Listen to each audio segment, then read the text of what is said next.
ये कहानी है एक नन्हे से खरगोश की जिसका नाम गोगो था। वो एक जंगल में सब्ज टीले के अंदर रहा करता था। इसका घर बहुत प्यारा था। घर की बाहर वाली दीवारें लकड़ी की थीं, उन पर सब्ज पेंट था और गोल सी छत जो शाखों को जोड़कर बनाई गई थी, सुर्ख रंग की थी। दूर से देखने में गोगो का घर कोई बड़ा सा मशरूम मालूम होता था।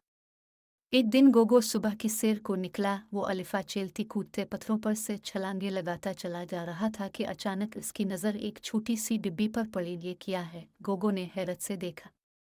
चू चू, ये माचिस है। ऊपर दरख्त पर से आवाज आई। गोगो ने सर अलिफाटे कर ऊपर देखा। एक मोटी सी चिड़िया अपने घोंसले के अंदर बैठी कह रही थी, कल रात जो लोग जंगल से गुजरे थे वो ये माचिस यही दरख्त के नीचे भूल गए हैं।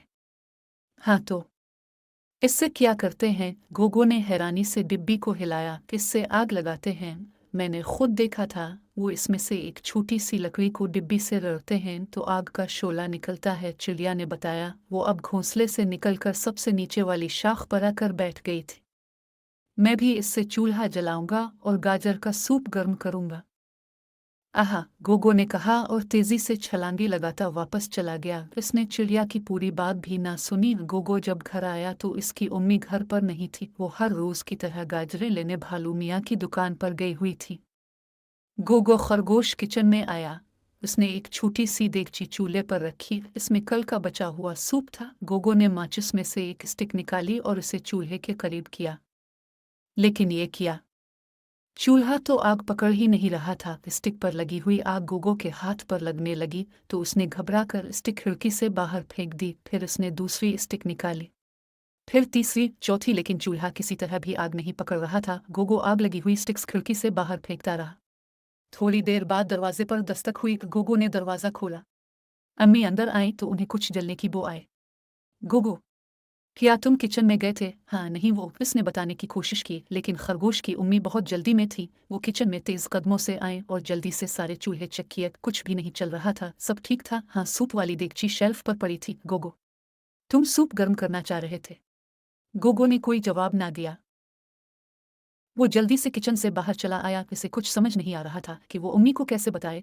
उम्मी जब कमरे में आई तो गोगो कमरे में खामोश बैठा था। उम्मी के हाथ में सूप का प्याला था। उन्होंने साइड टेबल पर प्याला रखा और कहने लगी, मेरे प्यारे बेटे, मैंने माचिस खिड़की से बाहर गिरी हुई देख ले हैं। खुदा न करे चूल्हा जल जाता तो तुम्हें आग भी लग सकती थी।